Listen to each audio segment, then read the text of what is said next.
Got Your Back Pod Stream is brought to you by Mr. Dirk. From casual wear to suits and formals, Mr. Dirk helps you find the perfect fit with the right look for any occasion. Step up your wardrobe at mrdirk.com.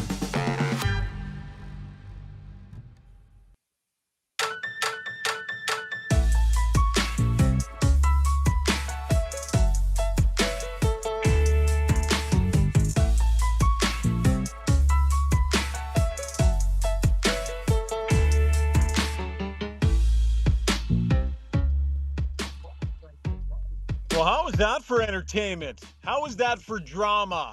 How's your heart rate? How are your nerves? How's the stress level? Are you having fun watching the Stanley Cup final yet? Leon Draisaitl gets it done again. An absolutely clutch overtime winner. We got a series, big time deadlock, 2-2. Coming back to Edmonton. Man, oh man, what a night. Welcome to Got Your Back, folks. So happy that you're joining us tonight. We are live on YouTube. We are live on X. We got Struds coming up here. I'm still inside the building where this unbelievable game happened.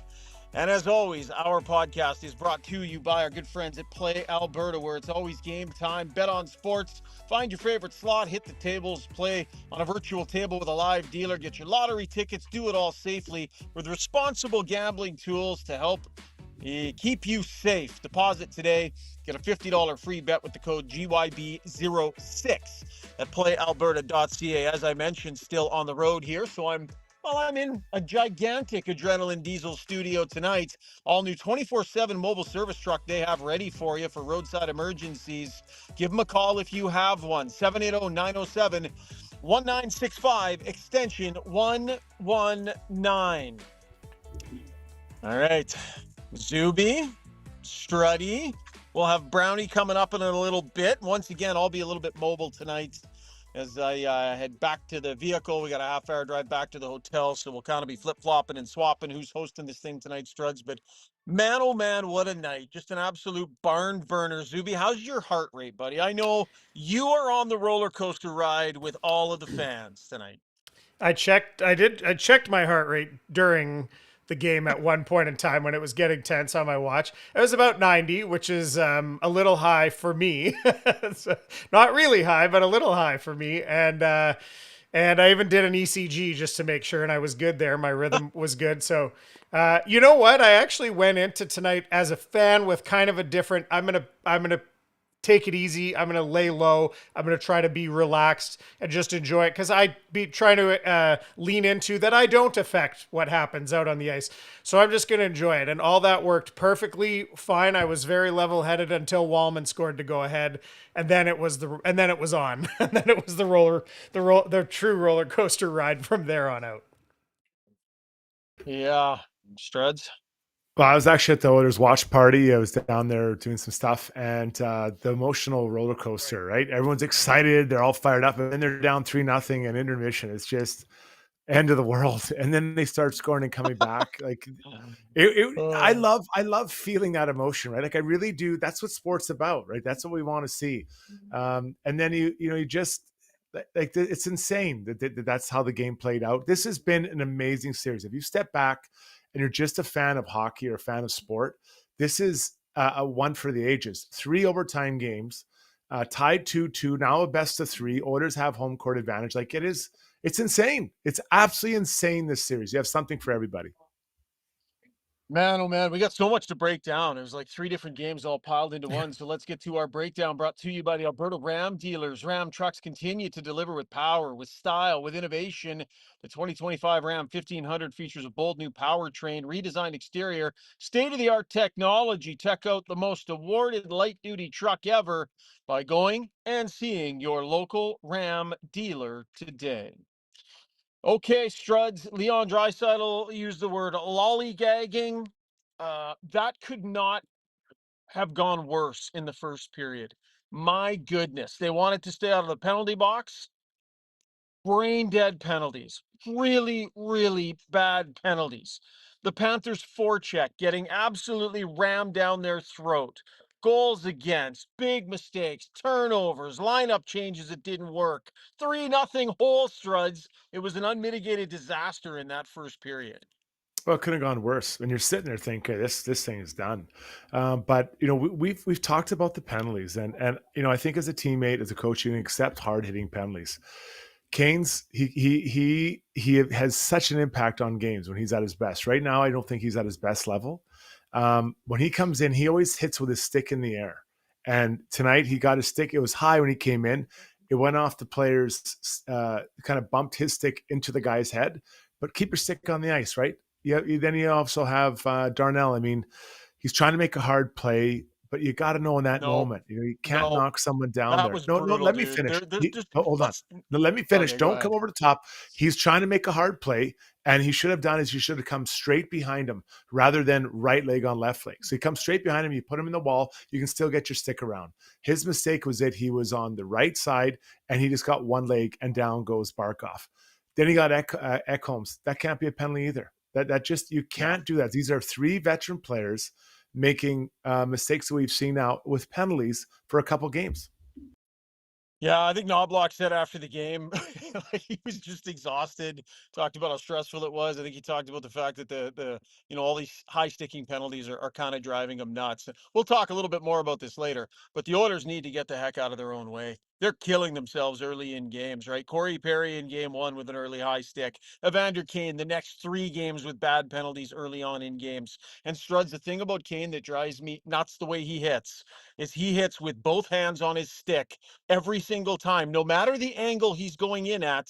He has both hands on his stick, and his stick is above his waist every time. So he's always going back with his stick coming up, and it's constantly causing problems for him. So penalty kill, gives up goals. The Panthers, even at even strength, Struds, like that first period was total domination by the Panthers. Well, at one point the shots were like 11-2. And this is a Yeah. game you expect a pushback from the Oilers, and so okay, why? I've had about 1,000 texts. Why? Why did they come out that way? I mean, were they frozen? I don't know. I don't want to believe that. They've been in this moment so many times. I think, quite honestly, I think Florida really rose up. I think Florida got up and got going. I think that the penalties early, it throws you out of rhythm. But that being said, you've done it now 2 games in a row. You got to know you got to still find your game. I honestly thought that third goal was going to be the killer, Shaga. I thought that third goal, like this, they're done. 2-0 is all right, but 3-0, 2 penalty or 2 power play goals against. No one's really finding rhythm. You mentioned what's his nut, Stecher. He played 4 minutes, right? He barely played, and that I think his last shift was the one that ended up being another goal. That's a really tough look for him. Just a really, really, like, he couldn't have said it any worse. But the penalties, to me, were the number one reason. Yeah. They definitely need to address that. So they go into the intermission, and it sounds like Corey Perry is the one on this night that addressed the group. Some of the players talked about it after the fact. They didn't get specifically into his message. But as Leon Draisaitl put it, like, when that guy talks, you have to listen. Zuby, help me out here, buddy. Do we have sound that is relevant to the transition between the first and second period and what happened there? Like, what do we have? Yeah, we got Wallman talking about it a little bit, and Nuge. Nuge talked a little bit about Perry's little chat as well. We could put those two together. Okay, let's get to the Weiss Johnson sound box. The summer weather is here, so if you don't have an air conditioner yet, do not wait. Weiss Johnson's your home comfort specialist. Give them a call and enjoy a summer with comfort specials. So you give them a call and enjoy a summer with a brand new AC unit. Specializing in servicing your existing mechanical system or installing new ones, visit weiss-johnson.com today. Jingle! Weiss Johnson, whoa. All right, Zuby, whatever you got, roll it about the intermission and the turnaround. Hold on. By the way, I had threatened to not play the jingle because Dennis from Weiss Johnson said in the chat that he was going to turn the game, or he turned the game off after the first period. But I was joking. It's created a huge problem on the stream that I threatened no jingle. Anyway, Okay. here's this is Jake And Wallman. by the way, Zuby, quickly, I'm going to get moving, so you bring my picture up and go ahead and roll the sound. All right, and we got Brownie. So lots of moving parts here, but here's Jake Wallman on what happened on the intermission. I think we learned a lot from that first game. Kind of in a similar position, and we unraveled in the first game, and what I noticed, just a bunch of leaders we have in our room. We came in, Pears gave us a little speech, and a couple other guys spoke up, and just the kind of the quiet confidence that we have in our room, even down 3-0, to turn that game around shows a lot about our group. And I don't think we're ever out of a game. And quickly, here's Nuge, a little bit on what he said. I mean, it was just a bit of a wake up. Like, I mean, look where we are here, and the position we're in. Obviously, that's a guy that everybody in that room respects so much. He's been through it all, and so when he speaks up like that, it means a lot. And I thought we did a good job responding. Shogger's out here for a second, Struddy, so you run with it. So Brownie, welcome into the show, buddy. We just kind of went through the first period, the penalties, the penalty kill, and then now we're at the point where Corey Perry apparently was quite speechy in between the first and second period. But I mean, anything in a nutshell you want to kind of get to there before we move on to the comeback? I mean, the Oilers were awful to start, and the same things that had plagued them in their losses were there again. Dumb penalties. Kane, that's a bad penalty to take. Nurse, that's a bad penalty to take. Ekholm, it's unfortunate, but you got to get your stick down. And bad penalty killing. So the same things that had hurt them were there again. But to me, the game wasn't over. This is a National Hockey League that leads disappear. We've seen leads in the playoffs in the third periods. Multiple goal leads disappear. The Oilers just needed to find their game, and when they did, it became a fun game to watch. But it went from ugly to beautiful very, very quickly. And it was ugly. Like, I'm talking the ugliest of ugly. So let's get through these goals here. The Oilers get on the power play, and Nugent Hopkins, nice setup from Leon. They're saying that maybe Nuge has an upper body injury, maybe a hand, and rips it. Really nice shot there on that by Nuge, and that kind of gets the ball at least stopped rolling into their end. Just kind of stalled it. It was the one thing the Florida Panthers couldn't do in the second period was give the Oilers a power play early. They just couldn't. You know what? They got control of the game. The one way that the Oilers were going to get back in the game would be on their power play, and that one was just Leon freezing everyone. He just waited until the defenseman turned his body and his stick towards Perry in front. That opened up a passing lane. And we've seen Nuge score from there so many times, and something has affected Nuge in this series. He's not taking face-offs. So there is a hand or wrist injury. But whatever they did before the game, whether they taped an aspirin to it, put a little shot in there, it didn't seem to hurt him. That was an absolute laser that Bobrovsky had no chance on. But to me, that was a great play by Leon, waiting till the passing lane opened, and Nuge coming just at the right moment, staying just on the outside, so that Reinhart, the forward, didn't see him. Great play. Then you move on rather quickly after that, 10 minutes later, Darnell Nurse, he was, guilty of a penalty in the first period to make it 5-3, but he scores, assist to Henrique and Ekholm. Well, and the guy that didn't get an assist on that was Jeff Skinner, who made the whole play. He kept the play alive. Fantastic play by Skinner. It's funny, when Nurse scored that, on my texting group was, what a shot. That was an incredible shot. Had that been on Stuart Skinner, what a terrible goal. You can't give that goal up.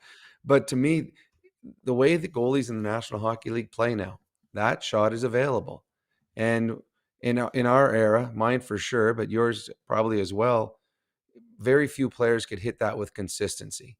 But now you've got a number 3 or 4 defenseman that can hit it. And Nurse, he just put himself in a good position. And when you're losing in a hockey game and you're trying to gain momentum, just keep putting pucks on net. Fantastic shot by Nurse. And all of a sudden, there is not only belief on that bench, but they knew at that point, they knew that they had Florida reeling, and they just kept pushing. You're muted, Struddy, and we do have Shogger, by the way. He's back here. Okay. Sorry. So, okay, welcome back, Shaga. We're just kind of going through the goals here. So then the third goal, Podkolzin, a face-off win. Nurse takes it down deep. Puck goes to the front, and Podkolzin finds a way to get to back of the net. So your first goal is a guy who hasn't scored in a while in Nuge. Darnell Nurse, I think, is second in the playoffs, and then Podkolzin is second in the playoffs. Like, people have been criticizing the depth here, Brownie, and these three are depth, and they scored and got him back in it. Well, tonight was on. I mean, Leon was incredible, but it wasn't on the back of Connor McDavid tonight. Connor had a good game, but not a Connor McDavid game. It was the back of these players, and you think about how weird situations can change the way a game goes. If Evander Kane doesn't take that penalty in the first period, and then he got benched for a bit, is Podkolzin playing with Leon in the second period? Maybe not, probably not. So all of a sudden, Podkolzin gets his opportunity. And again, I know from experience, when you are playing in a certain role, a third or fourth line role, and you get bumped up, and you're getting bumped up to play with Leon Draisaitl, who has been the best player in the NHL from October 10th, whenever the season started, to today. When you get a chance, you're doing everything. And I thought Podkolzin was excellent in this hockey game. Wins a battle in front of the net, just throws it at the net. Wonderful play. And at that point, Florida, in the first period, the Oilers were staring at the clock, hoping for that they get to 0-0-0. Yeah. Second period, same thing. The Florida Panthers are like, this period cannot end quick enough. The thing that, hey-o. Love it. The thing I'll point out there, guys, on the depth goals that end up helping contribute to the comeback, like Darnell Nurse has not been great in this series. And I talked to him after the game, and he said he knew he had more to give. So he hadn't been great so far. And that penalty he took in the first period was such a costly, bad penalty. Yeah. And he was just on the wrong side of it. So for it to be him that snipes that goal, right? That's a confidence building shot from him. For it to be him that comes down off the wall and creates behind the net, this could be a really meaningful swing for the Oilers if that little chunk of time there and the way he played the rest of the game ignites Darnell Nurse, because they've been without the better side of Darnell Nurse here for a few games. That could be a big swing for them. Really good point. Really good point. I mean, there's so much to talk about in this game. It's actually insane. We probably need 3 nights. It's like a trilogy, like Lord of the Rings, Brownie's favorite movie or movies. So let's fast forward now and get to the next goal, which is what we all thought would be the game-winning goal for the Oilers. Nugent Hopkins doesn't take on 1, 2. He takes on 3 Florida Panthers during a change, and that is nuts. This guy scores the first goal to get him going. That it was so strong a play, Shaggy, for him to hang on that puck, and eventually it works its way over from the wall to Podkolzin or to Kapanen, Podkolzin, who finds him, and then was it Kapanen? Okay, sorry, Kapanen looks like he might shoot, finds Wallman, who's literally stirring up the pigeons in the rafters with a one-timer. Like, that was a worker bee goal. I loved it. Yeah, no, I think that first shift of the game, Ryan Nugent-Hopkins threw a great hit. And you're like, oh, okay. Like, he's in it. He skated today, which tells you, he's healthier, that maybe whatever's going on doesn't require freezing if you're willing to take a morning skate. So I felt like there'd been some improvement there. I mean, I think he's far from 100%. But then to Brownie's point, he's not taking any faceoffs. Well, they had him out there 5-on-3, and he sure lost that draw clean. But for him to have made a strong play on his stick behind the net in the offensive zone, a strong play and a strong steal, pretty gutsy for a guy that we know is hurting in and around those wrists and hands and wherever that injury is. So just critical, details behind the net there, Brownie, that lead to a beautiful Wallman goal. Well, and I have him in my brownie points for that play. I mean, that's the one that Skinner won earlier that set up the goal that Nurse scored, and then Nugent Hopkins does it behind the net. It's just battle. It just compete. It's understanding the significance of where these players are right now, and it's not just. I mean, the Florida Panthers. There's a number of players we can point out that are doing the exact same things, and that play right there is just. I mean, that's just Nuge. I mean, that's just who he is. And this is what is making for this great theater and great drama of this series. Is there's, as Strud says, so many things we could talk about in this hockey game, and just a play where most players on that one where Nuge was just, all right, leave it. I'm going to just hold on a second, then take off to the bench and change. But he outbattled them all, and he eventually turned into, and I agree, I thought about 5 minutes into the third period, I thought next goal wins. Yeah. And it looked like that until about 20 seconds left. But another one too, and when we talk about, is Wallman. I mean, he went from absolutely horrendous the way he played in game 3 too. He was outstanding in this one. So there's so many good stories in this game, but that was a huge play by Nugent Hopkins at the time. So we all thought it was going to go out that way, and the Oilers actually did a pretty good job guarding the lead. They won a couple draws. They got an offensive face-off actually off an icing by Florida, and then pretty quick after that, it's in the back of the net. It's 6-on-5 is difficult, but number one, you want to stay as much as you can in the middle of the ice, and the Oilers didn't do that as well. And it was a bit of a lucky bounce. There's no doubt about it. Puck was kind of bouncing. Reinhart ties it up, and I think the whole world's like, "Oh God, what just happened here, Brownie?" Well, it's funny. They got a lucky bounce, but they got a lucky bounce with numbers in front. Kulak had the puck. It was actually Pickard made a rough play to Kulak. He wants to throw it harder around. He kind of fans on it. Kulak's in a tough spot. Leon comes down, but then Connor leaves the middle of the net and he goes over there.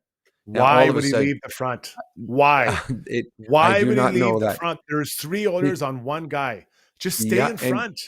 And guess where the puck needs to come? It needs to come to the front where you already are at. So Connor goes over there, and that just all of a sudden bounces go the way of the Florida Panthers, but they got big numbers in front of the net to the point that Reinhart bounced it back to Tkachuk, who bounced it back over to Reinhart, and he has an open net. So mistakes were made by the Oilers. But as you said, Schauger, about this could turn it around for Nurse because the Oilers haven't had the real Nurse for the entire series. You can also say that about the Panthers. In these last 2 games, Reinhart has come alive. Tkachuk has come alive. Barkov has come alive. All the players are starting to come alive in this series, and that's why the next 3 games are going to be fun. So we'll take it in this direction, guys. After the first period, they put Pickard in, and he doesn't see a lot of action. Then he makes a massive save. I think it was on Lundell. And then we'll get into overtime, and he makes a massive save on Sam Bennett. This guy, it's incredible what he's doing out there. And now let's be clear. I feel they put him in there because they wanted to change the mojo. It wasn't because how Skinner played. But Shoggy, that was a courageous, huge battling saves, those 2 specifically, that probably saved the series. Well, not the series, but for sure this game from going to 3-1. Yeah, massive saves. Is my mic and everything working okay here, Struddy? I was getting a little bit of static, but sounding okay. We're good. Okay. I like the decision that Chris Knobloch made. I thought it could have been 5-0, 6-0 in that first period if it's not for Stuart Skinner. So I don't think we're dealing with a situation where it's he's getting pulled because they were angry or mad at the quality of the goals. I just think it's a momentum pull at that point. And I think it was a really good decision. And then Calvin Pickard doesn't see a lot of action. All of a sudden, boom. And sitting in the press box, we all went, oh, because he had seen next to nothing. And then all of a sudden, and then that other one, the glove on Bennett, I mean, we all thought it just went directly off the crossbar. It wasn't until the replay that we realized he saved it. So, I mean, look, it's not beautiful goaltending. Zuby will be able to attest to this, but he's all heart. He's all scramble. And the team, for whatever reason, responds when number 30 is in net. I don't know if it's completely that. I think if they would have left Skinner in there, I think they still would have responded in the second period as well. But if it's funny, about a year and a half ago, when Campbell was the starter and Skinner was the backup, if someone would have said the Edmonton Oilers within the next 24 months are going to be raising a Stanley Cup over their heads and Connor's going to be passing it to the game-winning goaltender, Calvin Pickard, we all would have been, excuse me? But Calvin Pickard, to me, has put himself in a position now that this might be his crease the rest of the Stanley Cup playoffs, and deservedly. Anyone think it's not Pickard in the net for Game 5 Saturday night? No chance, Lance. No chance. It's all Calvin. Calvin the rest of the way, I would say, unless it's a disaster for him in one of the two games. I can't imagine they switch back unless it's awful for him. No, those saves are so clutch. And so now they still just count as one save, but sometimes that one or two saves are so clutch that it makes such a difference. So that gets us to the game winning. Leon was fighting so hard in overtime to get it done. The puck goes DDD neutral zone, Ekholm, all the way up to Podkolzin, who I think of still trying to tap it to the middle. It doesn't. It goes all the way over to Leon. Leon drives the net. Perry's going to the net as well. And backhand going to Perry, obviously, goes off Nico Makala in between the 5-hole of Big Bob, and everyone just goes crazy. I think all of Edmonton just went nuts. So fourth overtime winner for this playoffs for Leon Draisaitl. Just getting one is insane. Having four, that's one a series. I know it might not work out that way, but you get the point. Brownie, it was all the backup singers, and then the big guy came out and he got it done. Wasn't beautiful. He even said it himself, but he got it done when they needed him the most. Well, two things. I do believe Podkolzin was putting it to Leon. I think Podkolzin, that was a one-time pass across the ice to Leon Draisaitl. Two, I think that Leon Draisaitl was the best player in the National Hockey League in the regular season, and he's continued it. He has been the best player in the National Hockey League in the playoffs as well. He was outstanding in this game. He held one guy off with one arm. That was a one-arm pass. And if you watch it in slow motion, they show it slowly going through Bobrovsky's legs. But that was a one-arm pass. It was flying. When it went through his legs, that puck was going with some movement. Not many can hold off a guy with one arm, use his other arm to make the pass. Leon, again, when it comes to big moments, Leon's the guy you want on the ice. Excellent hockey game for Leon Draisaitl. Yeah, and really honest after the game too. Like, he talked about how bad they were in the first period. He talked about, like he's all things to this team, Struds, and he finds these moments, where McDavid, on some nights, Connor's gonna have some quiet nights here, and we've seen this before. And Draisaitl is just the absolute perfect running mate, right? I wouldn't even say 1A or 1B or anything. There's the two of them, and Leon is just finding ways to shine on this stage, and it's pretty incredible to watch. In 27-minute nutshell, that's the game.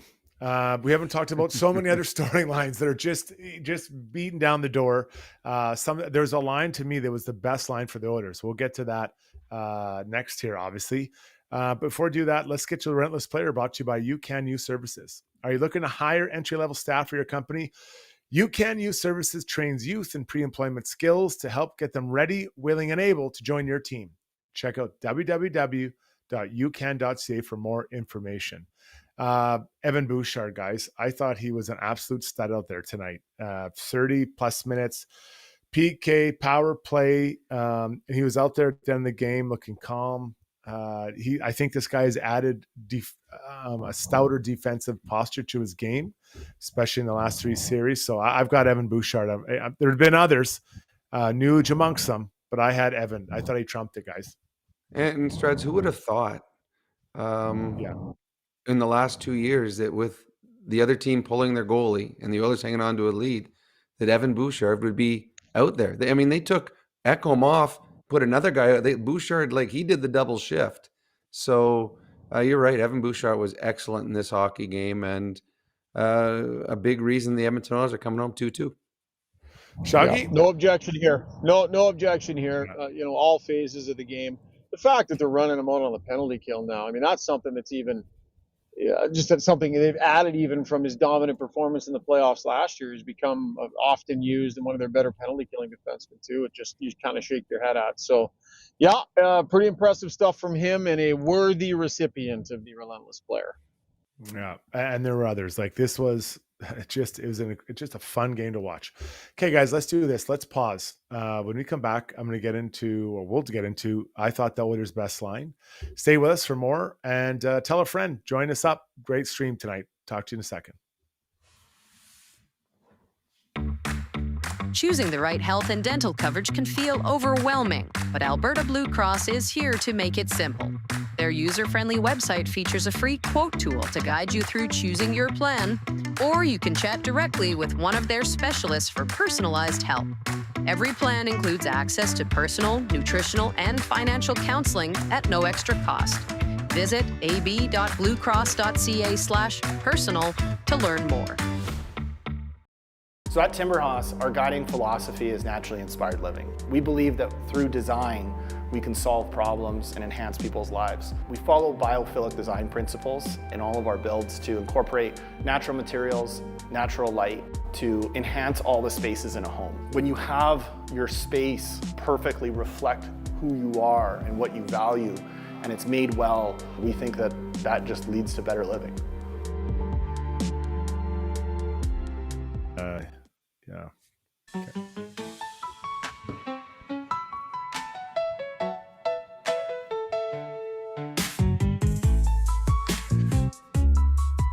Oilers win an OT 5-4. Calvin Pickard joins in the second period and helps get his team the win. Leon Draisaitl gets his fourth OT goal of the playoffs. Let's get into the takeaways. Brought to you by Martin Motorsports. They were fired up for the feel electricity of the Stanley Cup Finals with an electric motorcycle.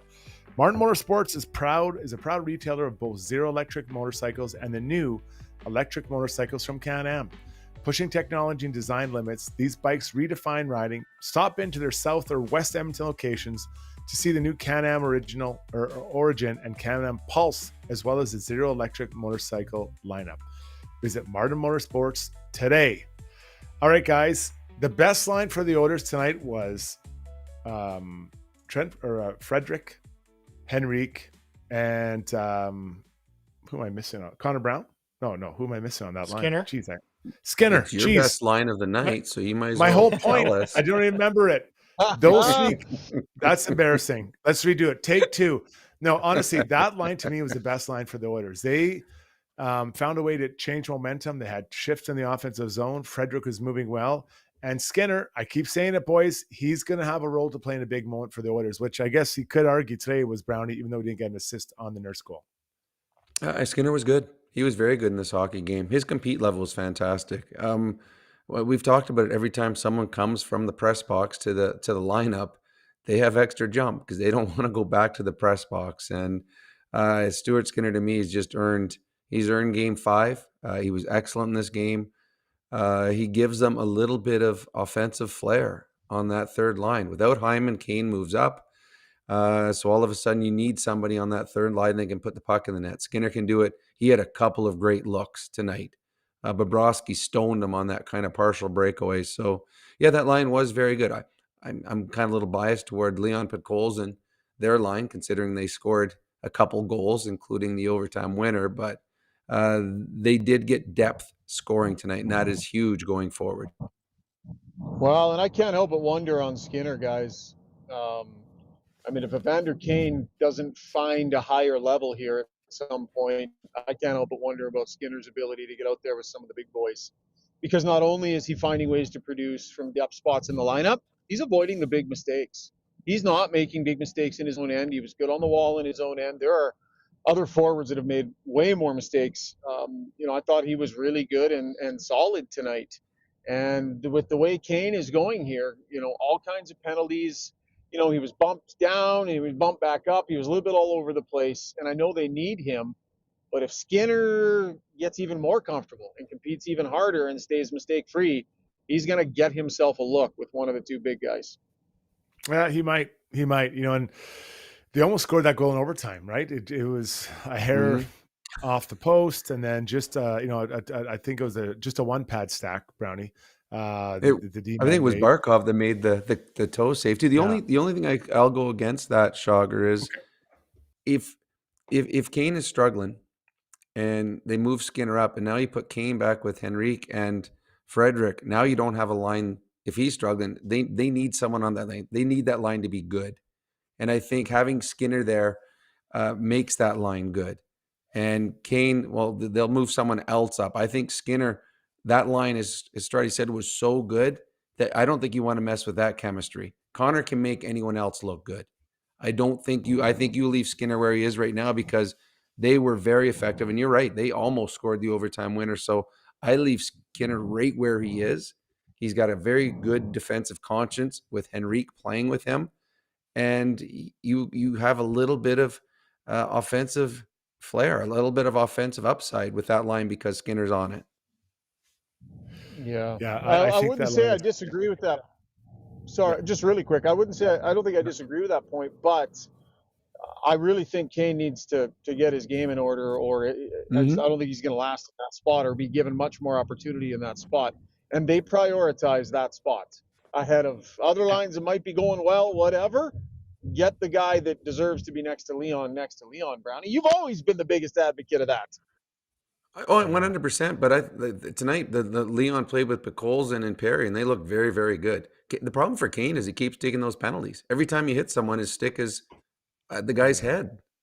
And the Oilers' penalty killing is not good enough to overcome bad penalties.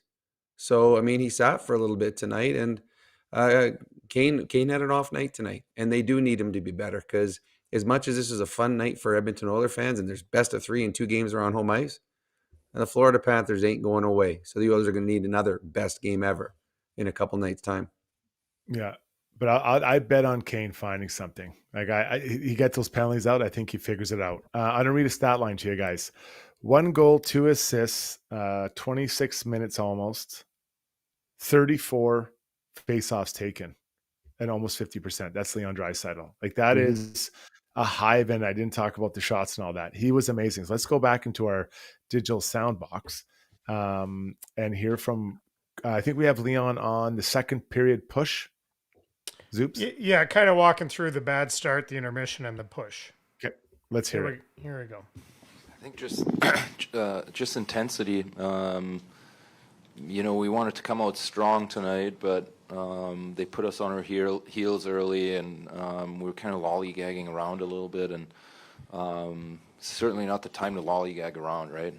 Especially after getting spanked in Game 3. So Corey spoke up. Obviously, a guy that everybody, when he speaks up, you listen and you do what he says, and we did a great job of grabbing some momentum and then keeping it. We're in the finals. They're going to have their push too. That's a heck of a hockey team over there. But this time you got to stick with it, and I thought we'd done a really good job of that tonight. That was the digital soundbox, courtesy of our friends at Weiss Johnson Heating and Air Conditioning. So, Schauger, Leon just continues to move forward, just keeps going. I thought that the line of McDavid, Nuge, and Connor Brown weren't at their best. They didn't. Part of that's what the other team's doing to them as well. But I would have them a third best line on this team tonight. Yeah, and you know what? Bigger picture here. I would say this is kind of one of the first times where Chris Knobloch tried some stuff and not much of it worked. The one thing that worked was bringing Jeff Skinner in and Arvidsson out. Right. The Stecher swap did not work. Connor Brown had not played great, finds himself elevated to the top line. I think that was a bit of a gut feel maneuver by Knobloch to elevate him and see if he could get something from him. Didn't work. I don't think Connor, and I think he's injured, but it hasn't been great with Connor Brown. So, this is one of those nights where a lot of what Knobloch tried wasn't necessarily the right buttons to push. And that top line, I thought they had a good first shift.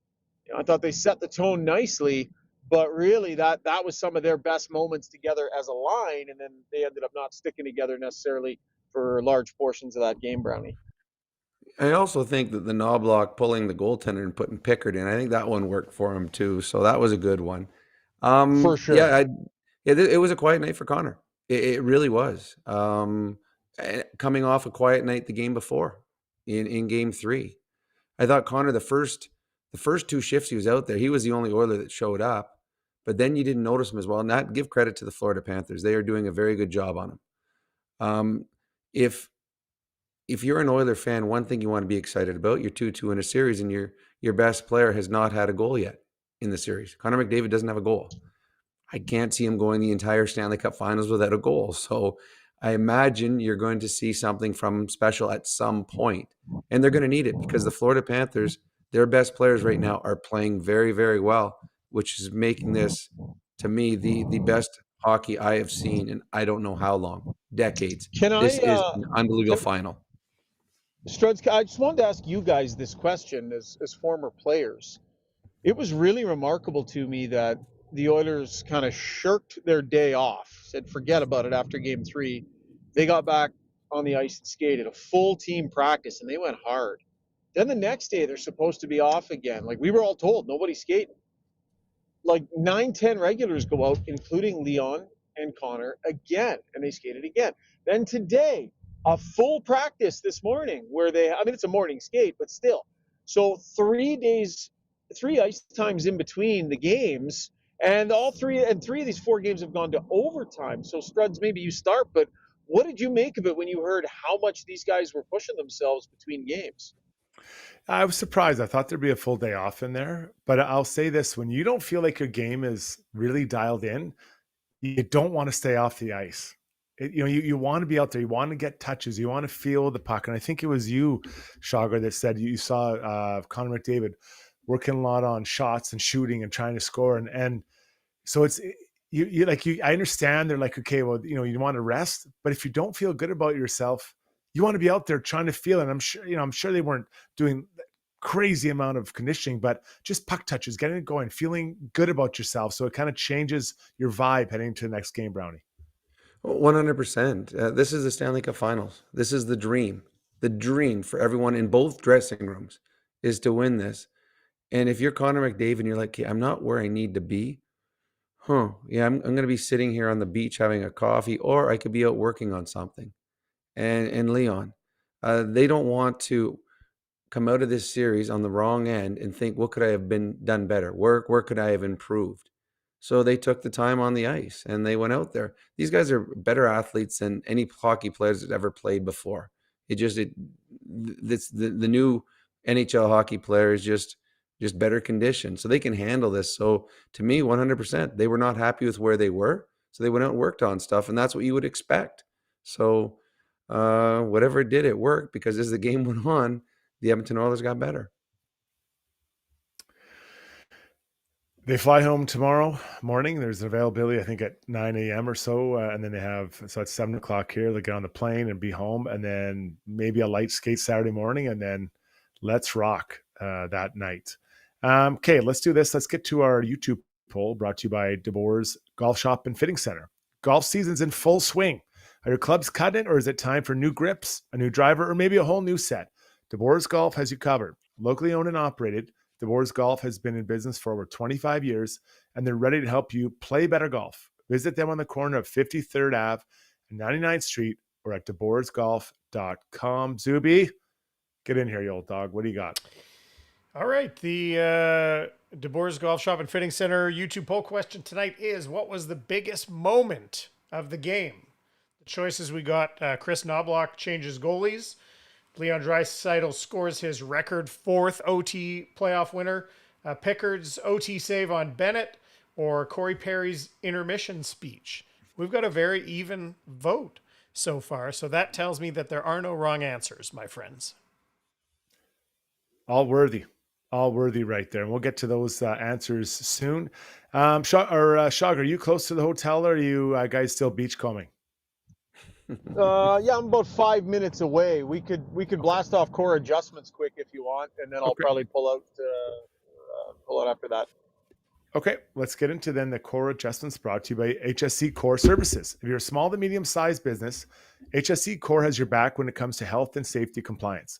From creating and managing a tailored health and safety program that meets all legislation and core requirements, HSC Core supports clients' operations every step of the way. Visit www.hsccore.com. That's HSECOR.com for more info. Okay, 2 players came in. Obviously, Klingberg went out, as did Arvidsson. I think that Jeff Skinner will stay in. I don't think Arvidsson's coming back in.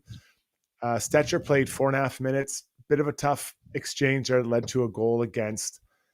Do we think that after winning a game, they'll pull Stecher out, or because they're going home, they'll leave him in? We'll start with you, Mr. Brown. Stecher's not playing. They had no trust in him. He didn't play after the first period. No, zero chance. Klingberg got a reset. He had been very good through most of the playoffs, had a couple of little tough stretches, but when he played, he was playing 20, 22 minutes a night. So, yeah, Klingberg will be back in, Stecher will be out, and 100% Skinner will be in next game. Shoggy? Well, the interesting thing about that, Struds, and I agree with Brownie. I mean, are they going to go Klingberg with Nurse then? Because, I mean, they swapped, and I know they played 5 all night, so it was a little bit all over the place, but really the fundamental swap there was 27-2, largely played together. It wasn't about 14-2 shift after shift like it normally is. So, yeah, I believe that Stecher will be out and Klingberg will be back in. But do they stick with the alignment of 27-2 together, and what does that mean for Nurse as a core partner? I think, guys, honestly, we might see a lot of 5, right, going forward. Now, at home, it's different because you can kind of get what you want, but I think we might see 5 rolling. Now, Florida, give them credit. They played mostly 6. I believe the lowest guy was 18 minutes, and considering that's an overtime, that's Nate Schmidt. That's pretty decent. Again, the Oilers were at 4. Obviously, Pickard, I think, is playing in there. We touched on the lines a little bit. And I keep pushing this narrative. Are we not going to see Trent Frederick at center, guys, ever? Am I the only one in Edmonton who thinks that Trent should be playing center, big body, that can, it's good defensively? Instead of Janmark, then? I don't think he's got the foot speed right now. I don't think he's 100%. And as you know, as centerman in his own end, he's got to cover a lot of ground. So I think we have not seen that. This was the best we've seen Frederick play all playoffs long. But he has not looked as good as what we expected. So I think he's still, the injury is lingering, and you do not want a guy that's got to be moving around a lot if he's a step behind. Yeah, Struds, I'm going to give you one more core adjustment here, and then I'm going to pack it in for the night, guys, because I got to be in front of the hotel in 4 hours to catch a flight. Okay. The Edmonton Oilers are an older team. They're supposed to be a mature team. And the benefit of having a team like that is, you're supposed to be in control of some of the finer details of your game. They need to get out of their own way. The Edmonton Oilers need to be the veteran team they're supposed to be, and they need to get the hell out of their own way early on in games. They truly do need to stop with the dumb penalties, stop with the sticking garbage. They need to get out of their own way and start a game on time, disciplined, and not losing every single puck battle. Their starts are inexcusable for a team this veteran and this good. They got to get the hell out of their own way, boys. Yeah, but the one great thing about what we saw tonight, it just goes to prove my point that the starts really don't matter for games that the Edmonton Oilers play. Hard to argue with that. We've seen her time and time again. Shoggy, go tuck yourself in, you old dog. Get some rest. Text us when you get up in 3 hours. We want to hear how it went. All right. Yeah, I'm going to bomb the group chat. Text after text after text. Have a great finish to the show, guys. That was a fun one tonight. Great game. Great job. Okay, we'll talk to you later. All right, let's do this. Let's pop out. We'll come back with Brownie Points Studies World and take it from there. We'll be right back. Everybody stay with us. At Gallery Dental, we believe in blending exceptional care with artistry to create the perfect smile for you. From routine cleanings to advanced cosmetic procedures, our team is dedicated to providing top-notch care in a relaxed and comfortable environment. With state-of-the-art technology and a passion for perfection, we ensure that every visit is a positive experience. Join the Gallery Dental family and let us help you achieve a smile that you'll love to show off. Contact us today at secolandentistry.com.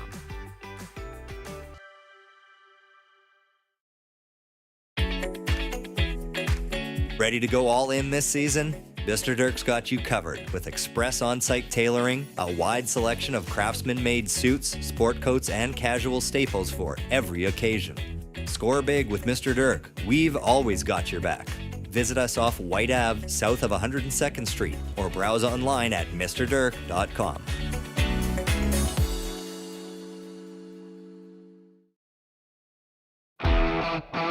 Specializing in heavy-duty commercial truck powertrain repair, performance, tuning, and part sales, Adrenaline Diesel's professional team is ready to assist you with all of your needs, from the simplest oil changes to engine conversions, overhauls, and engine modifications.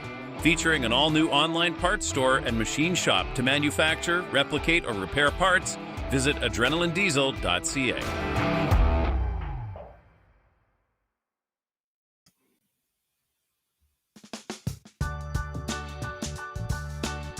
Oh, everyone loves it when they hear that jingle coming in. Time for Brownie Points, brought to you by Hamel's Premium Jerky.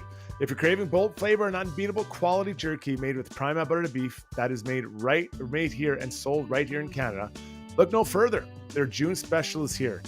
$97.29 for 3 pounds of jerky, and as always, free shipping Alberta-wide, even all the way to Fort Saskatchewan. Visit albertajerky.com to see more. Brownie? Well, let's start with 360 brownie points to Oilers' Jake Wallman, who did an absolute 360 from Game 3 to Game 4.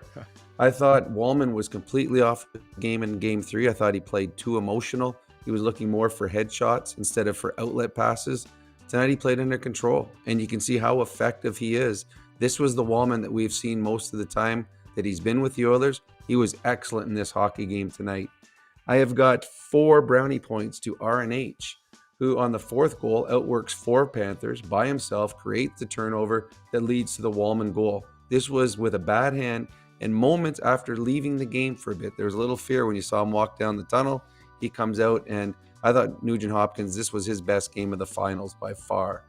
I got 5 brownie points to the fans of National Hockey League hockey, who through 4 games of the finals have already been treated to 4 overtime periods already. This series deserved to go 7 games, and we might get 7 games worth of hockey after just 5 games of the series. Another great game tonight, another overtime for all those people that like staying up late. I've got 15 brownie points to Calvin Pickard, who comes in cold behind a team that struggled for the first 20 minutes of this game and more or less stands around for the first 10 minutes of the second period, then makes a save that changes the game, stopping Lundell on a turnover that turned into a breakaway. Then he makes 2 incredible saves in overtime. The save on Sam Bennett. If the Edmonton Oilers win a Stanley Cup, we will look back at that save, because if Sam Bennett scores there, it's 3-1 for the Florida Panthers, and the Edmonton Oilers face elimination 3 games in a row. So Calvin Pickard may have given the Edmonton Oilers their opportunity to win a Stanley Cup. And I have 11, finally, brownie points to Oilers overtime hero Leon Draisaitl, who scored his 11th goal of the playoffs and 4th overtime goal of the playoffs. You talked about it earlier. Most players don't have 1 overtime goal in the playoffs in their career. Leon's got 4 in this playoffs alone. Leon was the best player in the National Hockey League all season long. Leon has been the best player in the playoffs. He has been the best player from October to June. He is my favorite right now for the Conn Smythe, as every time the Oilers needed a big goal in this playoff run, Leon has scored it. And Strud, those are my brownie points. Yeah, really well said, man. Like, honestly, Leon's been an absolute stud. And to have 4 overtime goals in 1 playoff run is insane. It's just absolutely insane. And tonight wasn't a beauty, but you just keep doing the right things over and over again. It makes sense that, and he is all over the ice, and it doesn't seem to matter really who he's playing with. And I love that about him. Well, and about that overtime goal too, and it wasn't a thing of beauty, but if you continue to put stress on the opposition, there's going to be cracks. He has one guy he's holding off. The defenseman, Mikkola, has to lay down. He's trying to block the pass across to Perry, and it goes off the leg and in the net. He just put the Florida Panthers under stress again. And that's what great players do. Yeah, absolutely amazing. And listen, whatever team wins this cup, and I hope it is the Oilers, they'll have earned it. Like, this is going to be an absolute. I think last year was hard, Brownie. I think this year has even been harder, because both teams are that much better, than they were last year. Yeah, and you look at last year, there were a couple games that weren't even good. I mean, we had the game 3 in this series, but there's an 8-1 game, there was a 5-1 game, there was game 2 in Florida where the Oilers weren't very good. 3 of the 4 games so far have been Like we're going to be watching them 25 years from now Oh. on NHL, on the network, where they say these historical legendary game, and they will have them over and over and over again. We are just fortunate right now to be watching them live. Let's hit the music. Time for Struddy's World. When you make a mistake, heads should roll. It's not right. And I'm here. Someone has to put their foot down. Now that I say it out loud, it does sound a little crazy. God, I look good.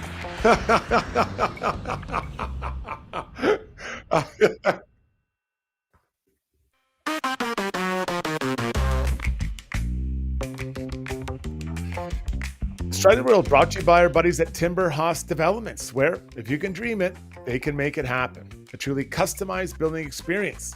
They've got you covered. Every house is unique. Every customer is like family. See what you can dream up together. Contact timberhouse.ca. And because this came a little late, they said they're not opening the offices till 9 a.m. tomorrow. So call at 9, not before 9. They need their beauty rest.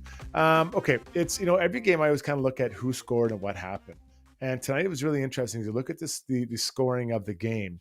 You had Ekholm with 2 assists. You had Darnell Nurse a goal and an assist. You had Kapanen with an assist. Podkolzin goal and assist. Nugent Hopkins goal and assist. Wallman goal, and then Connor McDavid 1. Obviously, Leon had the big night with 3. On the other side, the big guys really got it done. Lundell a goal. Sam Reinhart 1 and 2 makes it 3. Kachuk 2 and 1 makes it 3. So right now, or this past game, and Brownie, you've been saying this, the big guys showed up big time for Florida tonight. The Oilers was more of their backup singers a little bit. Obviously, Leon had a point in it. But McDavid and Bouchard had no points. McDavid was muted, even though he did get the 1 assist. What will happen to game 5? I don't know. It's going to carry on or not. I just can't believe, though, that 97 will not have something to say Saturday night on that score sheet, because I don't want to, this isn't disrespect, but every other star in this game played a role. 97 was the one who didn't, in my opinion, Brownie. Well, you think about it, in the 2 games in Florida, 2 huge games, he had 1 assist. Right. In this series, 4 games, he's got 0 goals. There's going to be an explosion out of Connor McDavid. I mean, he's had a couple moments where tonight he walked Aaron Ekblad, who had a backwards toe pick, and Bobrovsky made the save. So the Oilers, to win the Stanley Cup, are going to need a special night or a special moment from Connor McDavid, and it will happen. And no better night than Saturday night in Edmonton, when the world's best comes out and puts on a display. But you also have to give credit to the Florida Panthers, the job that they're doing against him defensively, both when they're shorthanded and 5-on-5. But all the stars showed up in Florida. I think Connor McDavid's big moment will be Saturday night. Yeah. And it'd be amazing to happen. Now, it should be mentioned, the Panthers' 4th line was -2 tonight, right? They only had 6.5 minutes of ice time. And I can't see them getting, I cannot see them. Yeah, I can't see them getting, I'm going to put the over-under at 5 minutes. That specifically Gadjevich and Greer played less than 5 minutes. This is a really tough turnaround. I've done this before, where you play a game out east and you fly all the way, well, I guess not all the way back, but 2 time zones over. That's a long flight. Like, I'm going to say 5 or 6 hours, somewhere in there. You lose 2 hours. So if you leave at 9 in the morning, you're not getting really into Edmonton till 5 or 6, maybe to your hotel till 7 at night, local time. Well, no, what's funny about, I didn't realize they played that little. They got at least 2 shifts in overtime. So they played that little and got 2 shifts in overtime, including Leon Draisaitl. It was Greer that he was tossing aside as he made the pass across. So a mismatch. The Oilers on the road got a mismatch. They got their best player on the ice against the 4th line of the Florida Panthers, and it cost the Florida Panthers. Yeah. So again, I mean, if they fly out at 10 a.m., that's 8 a.m. here. That's 5. Let's call it 6 hours. That's 4 o'clock. By the time you get off the plane, all that, you're 5 or 6 in your hotel room or home. It's a hard turnaround, man. That's a hard turnaround. We'll see what happens moving forward. Okay, let's get to our scoreboard, brought to you by Canadian Club. The all-new Canadian Club Classic is 18-year-old high proof, comes in at an incredible 58%. Their highest proof Canadian Club Classic to date is a full-bodied whiskey with aromas of caramel, toffee, spicy vanilla, and a rich oak with a butterscotch finish. All right, in the scoreboard tonight, we're taking a look at some important stats, a key stat. And Brownie, do you want to have the honors on this one? Well, we were talking off air, the hits, and I think we saw early in the season both teams, it was physical, it was nasty, it was ugly.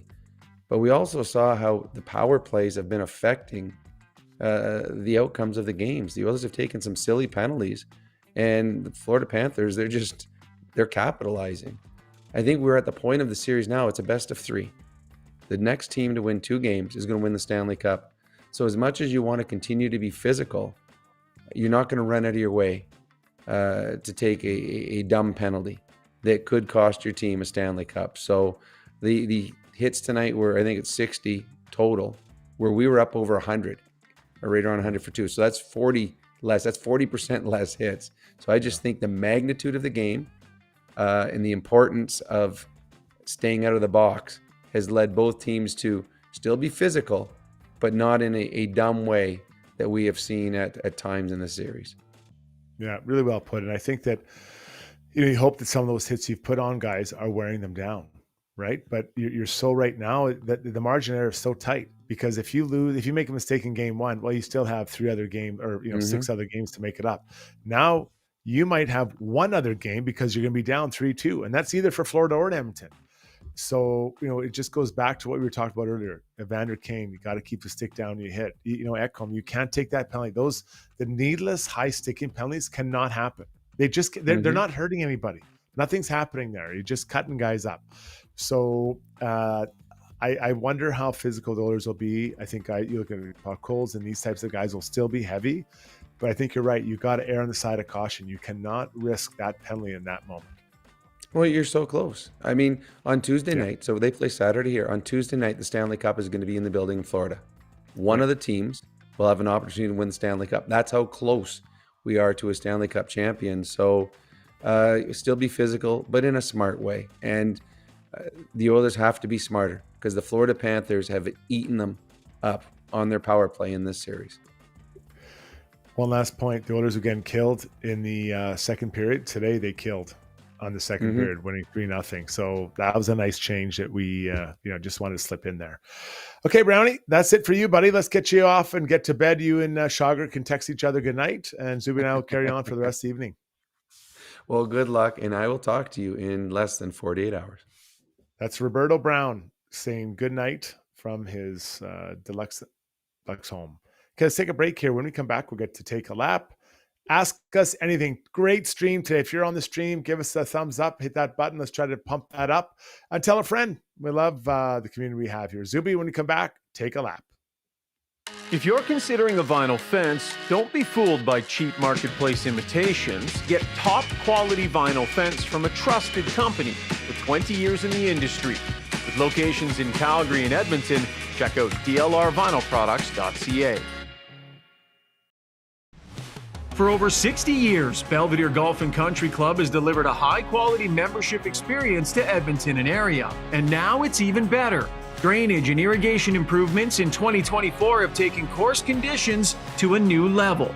This commitment to long-term sustainability means exceptional playing conditions all season long. Belvedere's tee sheet availability is unmatched, so join now and experience golf the way it was meant to be played, on your schedule. Visit belvederegcc.com today. Join over 250,000 Canadians who have upgraded to Canada's best mattress. Douglas is proudly made in Canada and ships directly to your door for free. Douglas is easy to set up. Enjoy perfectly balanced comfort and an easy-to-clean machine washable cover. Get a free sleep bundle with your Douglas mattress. Try risk-free for 365 nights. Get your Douglas mattress today. Okay, cool. Welcome back, everybody. Let's get to Take a Lap. Brought to you by Acon. If you're a skilled tradesperson or construction professional looking for work in Western Canada, Acon wants to hear from you. One of Canada's original industrial contractors, they are building some of the largest multi-year industrial projects in Western Canada, and you can be a part of it. They're looking for skilled tradespeople and construction professionals to join the Aecon team and start building what matters today. Join Aecon now by sending your resume to trades@aecon.com. I know it's hard to believe, Oilers fans, but there are other things going on outside of this crazy series we get to watch. Tonight, they had a small show on TV and for the NHL awards, and it was determined that both the Vezina and the Hart Trophy went to Connor Hellebuyck of the Winnipeg Jets. Not a surprise at all in the Vezina. I was not surprised at all seeing that. Zeus, I was a little surprised that he won the Hart Trophy. I thought it was going to be, I was hoping he'd get it. I was hoping that Leon would get it. I didn't think he would get it, he being Hellebuyck, because he's a goalie. I thought it'd go to Kucherov. Well, what did you see coming in this? Yeah, well, you and I, we were both dead wrong. we both Right. kind of thought that it was going to be Kucherov almost by process of elimination. So I do think, and I think I said this on Struddy's World, that I do think when people are voting really strongly with that most valuable to his team wording that people like to bring up in certain years, I think when it fits their narrative, they like to bring it up. But I think that was certainly truest of Hellebuyck in this instance. The funny thing too, of course, is that, and I'm just checking now, people down on Leon because he missed games, but I mean, Hellebuyck only plays 63 games. You can, like that's where this logic kind of hurts it for me. But in the games that he played most valuable to his team, I guess it's Connor Hellebuyck. So the final voting results, Connor Hellebuyck, 1,346 points, 81 first place votes. Second, Leon Draisaitl, 1,209 points. Yeah, very close. 53 first place votes. After that, Kucherov, 25 first place votes. And then right behind him was Nathan McKinnon, only 1 point behind the Cooch, with 27 first place votes. So it was Connor and Leon, it was Leon and Hellebuyck all the way until the end. So, or not till the end, but they were the finalists. But Hellebuyck, I'm surprised he got it, but good for him. I'm sure that Leon is looking for a bigger prize to be handed out in the next week, I'm guessing.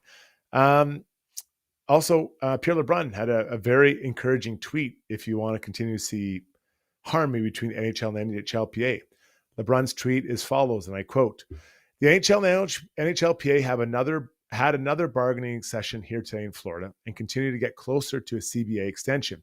I'm told there remains a handful of issues still to get resolved, but all signs pointing to it getting done sooner than later.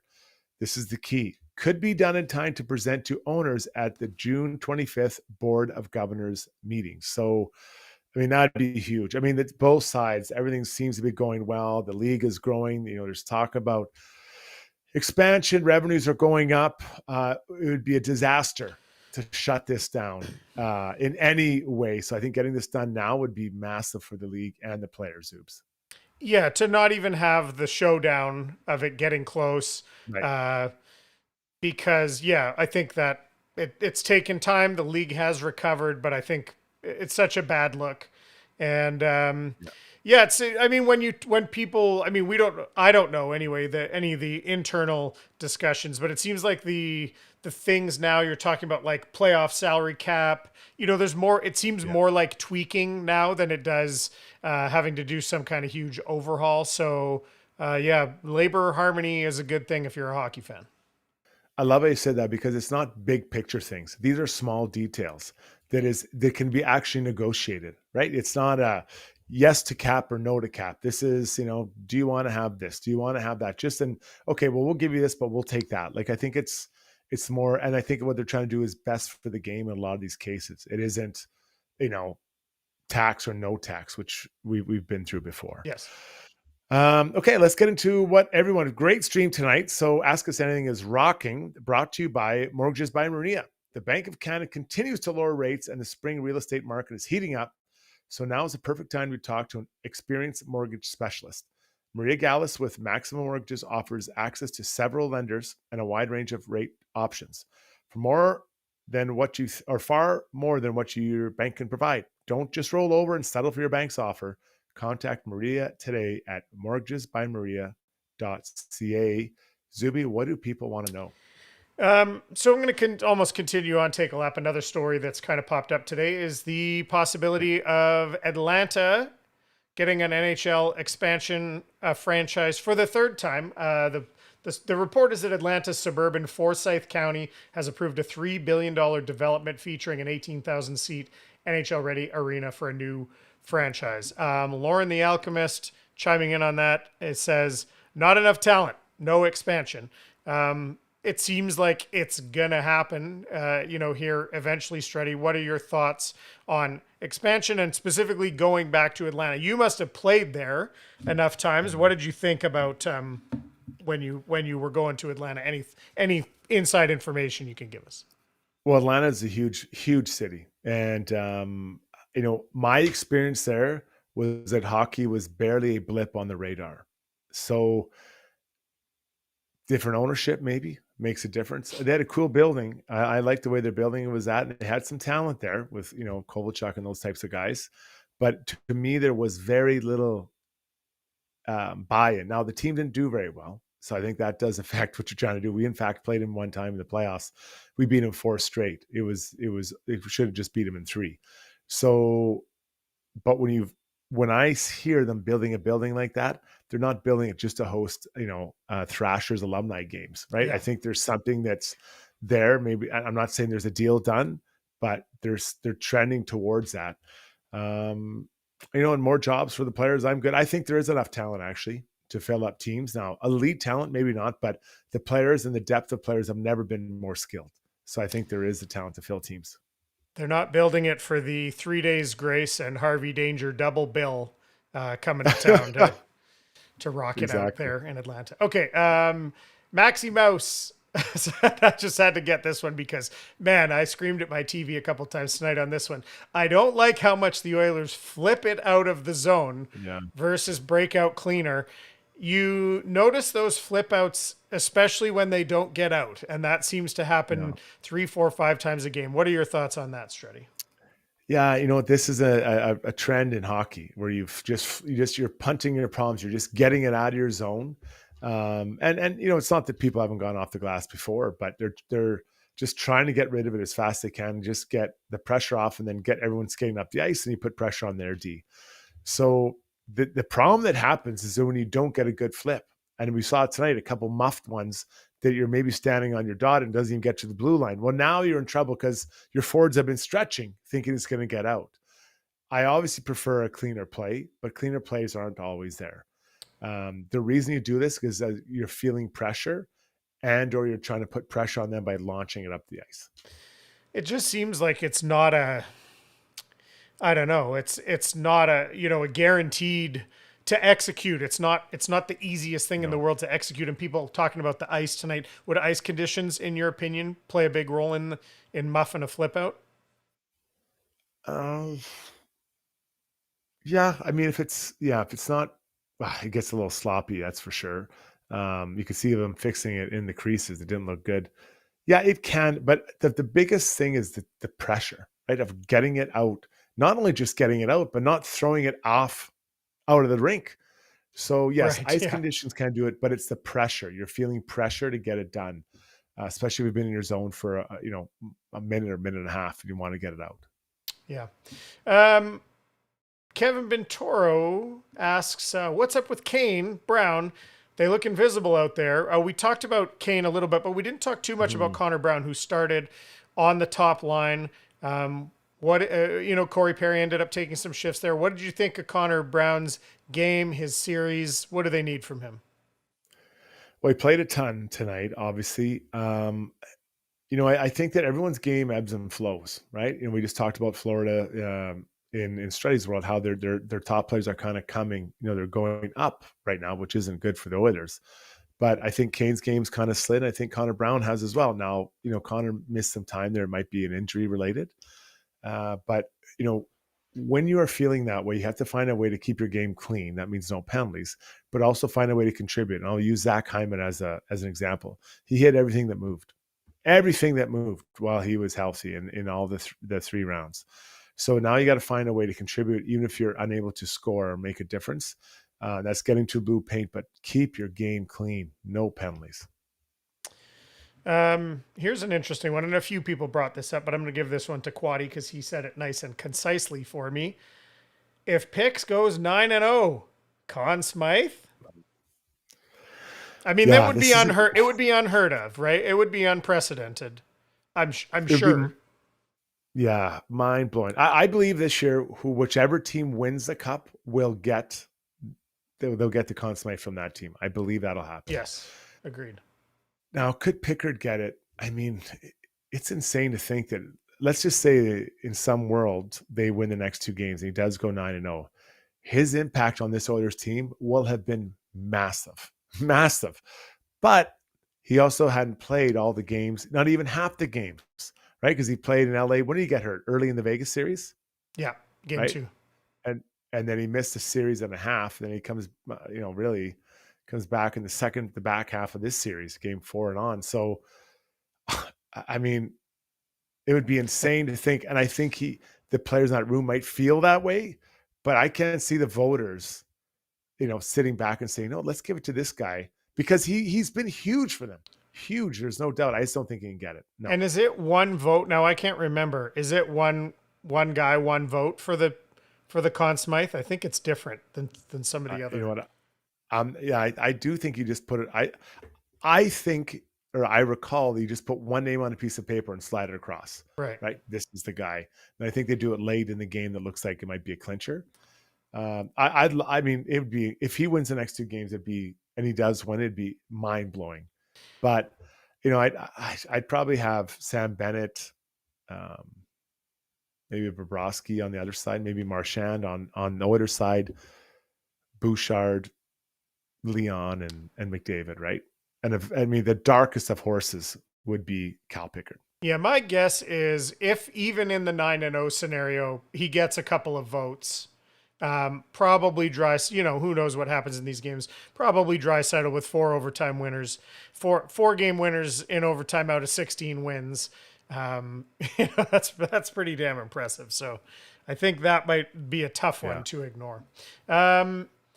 Here's a good one too. Talking about Verhaeghe on Evan Bouchard, Mike Materi says, I thought Evan was going to be taken out for concussion protocol. I thought maybe the same thing.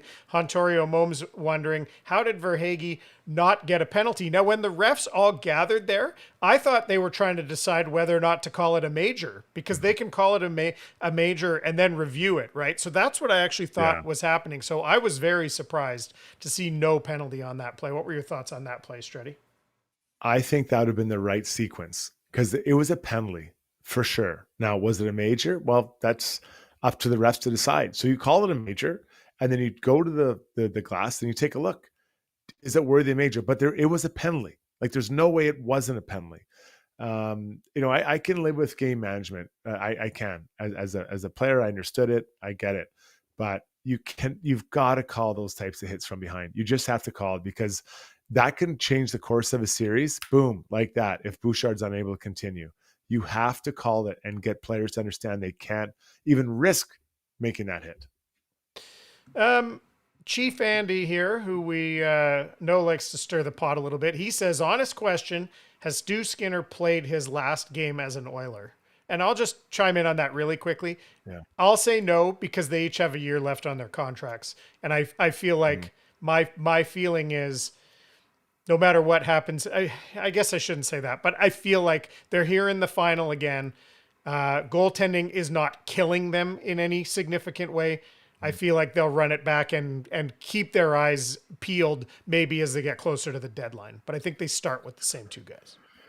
Yeah, I'm with you. And you can, people love to pile on Stu Skinner, right? Stu Skinner, Darnell Nurse, these guys take a lot of heat. When you watch the game tonight, does anyone truly feel that he was the reason they're behind 3-0 in the first period? It can't be. Now, I would like to see him swallow the rebound on Tkachuk's second goal. That one, I thought you could have hit him and kept it there. But so that's one. Let's say that's a borderline one. It's not always easy to control rebounds, but there's no way you can blame him for that on that this game. So Chief, like bring it in now. I'm like, come on. Like that's really the storyline for you is that. Let's look at some for Broski on the other side. Let's review some of these goals, right? Didn't like the Darnell Nurse one. I know that, Brownie talked about how people make that goal. I get it. Pod Colson just over the pad. I'd like to see him make that save. You go back to the overtime winner. Yeah, it goes off your goalie. You got to find a way, your D-man, you got to find a way to close that out. So you got to look at both sides. And I have friends that text me all the time about the Stu Skinner. I'm like, give me a break. Let's just look at the goals and get through it. So, no, I don't think he's played his last goal as a game as an owner. Where was I going to go? Speaking about that winner too, Kilted Zombie made a good point. Dry's greasy winner is a saw-off with the Marchand greasy winner in overtime. Yeah. That's a pretty good point. And I am tired of everyone understands. I'm tired of fans in social media of either team saying it could have been this, it could have been that. Of course, it could have been anything. There's been 3 overtime games, so you can flip those either way you want. They're 1 goal, 1 shot games. But I do think that's an interesting point to connect those two. Yeah. Okay. Last one about hockey, and then we got a couple of fun ones here, and then I'll get you to bed, Struddy. IMAX11 says, how much do the linesmen talk to the centers about face-off? Saw a clip on Hockey Night in Canada with the ref talking to Dry about this. And in that, my guess is also, Struddy, in that moment, they don't want to talk about it. You're supposed to know you're in, you're out, you're tossed, get the next guy in. I feel like they don't want to talk about it then. What are your thoughts on that? Because we sure see a lot of it right now. Yeah, Leon's getting tossed left and right. And I get it. You're cheating for an advantage. That's what they're doing. They're cheating to try to get a little bit of better leverage, or maybe they'll get their stick down at the right time. And so, I kind of appreciate it from Leon. But he still, he is many times. What did he get tossed? Let's say five times today. He still took 34 face-offs today. So he could have been at 40 face-offs. So he's taken a truck full. So he takes a lot of face-offs, and so he probably gets kicked out of a few more than most. But he also, just a percentage of number he takes, it does make a big difference. So I think the time to talk is during a TV timeout. Skate over to the linesman and say, "Hey, what do you see here? What did I do wrong?" And try to advocate and try to bend it just a little bit. So the one time you do cheat, you don't get called, and it makes a difference. Okay, a couple of fun ones here. My buddy Gord Parchewski up there in St. Albert says, who's your favorite stand-up comedian of all time? This is really good. He says, I'll start. Louis C.K., Norm Macdonald, honorable mention. What about you, Struds? I do love stand-up. Yeah, so do I. And the first one I heard was Eddie Murphy. Just ridiculous. I remember the first time I heard, my cousin and I had the tape. We were listening in my basement. I couldn't believe the way he was talking. I've never heard anyone talk like that before. Yeah. Then Dave Chappelle and Ricky Gervais. My brothers, I remember one of my brothers' hockey wind-up parties, and they had Eddie Murphy. I think it was Delirious. And they had it VHS, and they snuck it in, and the parents were all eating in the other room or whatever. Yeah. And they were 10 or 11, and here they are watching Eddie Murphy Delirious. And I'm whatever, then 7 watching it. And I was like, this is nothing I've ever heard. It was so funny. But I actually, the name that comes into my head is Mitch Hedberg, which he's a little less kind of lesser known guy. He passed away. And I did have the privilege of getting to see him live in Seattle one weekend when I was living in Vancouver. And so that was really special that I got to see him. Absurdist kind of stoner humor, very observational, funny guy. Yeah. So I miss Mitch. He was awesome. And of course, Jerry's got to throw Seinfeld on the pile too, but the show's better than his stand-up. Okay. All right. Paulie said, we talked about this a little bit on Struddy's World, but let's see if there's another place we can go with this. What's your worst or best superstitious tradition? Let me say this time of year, there's an assortment of touches and fist bumps in my oil shrine room. So Schauger's not here for this one, but Struddy, we talked a little bit about kind of where you're sitting and all that stuff this year, but did you have pregame superstitions when you played? Anything that you were really hardcore with? Yeah, you know what? Not really. But some people would call it superstition, but I call it a routine. My routine I did the same thing. I ate the same thing. I went through it all. And that was just my preparation. You go and watch a kicker who's kicking a field goal. He has the same routine to go through it. Is that superstition? Not really. You've done it so many times, so it feels automatic. So once you get to the moment they actually need you, it is routine. It's not a surprise. So I didn't really have superstition. Mine was more routine based than anything. But now as I'm watching Oilers game, I am becoming a bit superstitious. I want to watch the same people, the same place. Like, it's crazy, but it kind of makes it fun, right? The kids are into it. Everyone's loving it. It's pretty fun. Okay, this one might be hard to kind of see if you can come up with something off the top of your head. Riot's Edge says, this is a good one. What's an old timey saying you still use in your day-to-day conversations? Well, hearing Leon saying a lollygagging, that one caught me off guard today. We were lollygagging in the first period. I haven't heard that in a while, but I sure like that. I often say, I don't know. You've heard me say it, from your lips to God's ears. I for some reason I love that saying, and because it's like, I think it's a great one. So that's mine. Do you have one, Zoobs? Yeah, I'm going to think about this. I might come up with some other ones, but I know that right now I like to refer to any of the years like 2005, 2006 as the aughts, like aught 5, aught 6, like they would have, they would have in the 1900 aughts. So that's sometimes I'll say that happened back in the aughts. I think that's usually, I think that's the one I got right now, but I got to, I might have to think on that because I'm sure there's some other ones I use as well. So good. Good. All right. I think that's it. I think that's it. Thank you all for your contributions tonight. Really good questions. And I love sneaking a few non-hockey ones in there. So keep those coming as well. A great stream. Let's wrap up the poll before we get to our surprise play of the day. The poll question tonight was, what was the biggest moment of the game?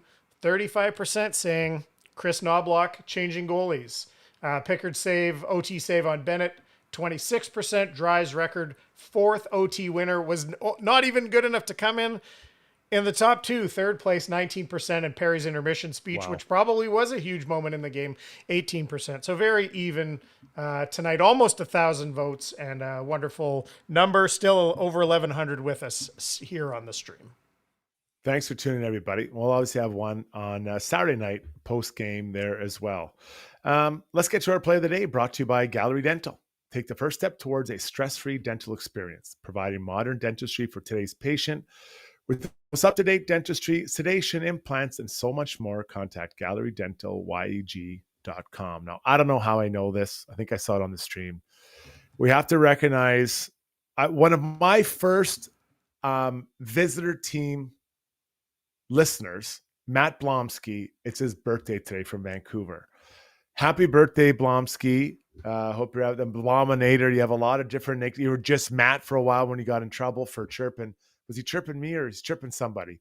Anyways, he's been a roller coaster of emotions for this guy on the pod. We love having all of our listeners, especially those that are cheering for different teams like Kyla from the Dallas Stars fan base. So happy birthday, big guy. Yeah, it's fun that we get a few stragglers along from other teams' fan bases who hang out here with us. So let's say a Blommer did say, I turned 40 yesterday, and now I know us 40-year-olds are sage, man of wisdom. Of course, the worm would speak sense into the team tonight. So that worked out. I don't know if Blommer's still here. I hope he's not missing his birthday celebration here. Hopefully his brother is. I just had some cake for him in his honor. All right, everybody. Thank you for all of our listeners. It's great to have you part of it. We can't wait to get back at it Saturday night, post-game. Zuby, Brownie, Rishaug, we all feel the same way. Thank you. All of our sponsors, thanks for making this possible. Zuby, any final words, my man? Nope. Glad to be off the roller coaster here for 48 hours, and then we'll strap ourselves back in. Well, I'll leave you with this. Like my good friend John Bon Jovi said, whoa, we're halfway there. That's right, halfway there. Whoa, we're living on a prayer. So everyone, buckle up. 3 more games. This is going to be a nail biter. Enjoy the ride, everyone. We'll talk to you Saturday night.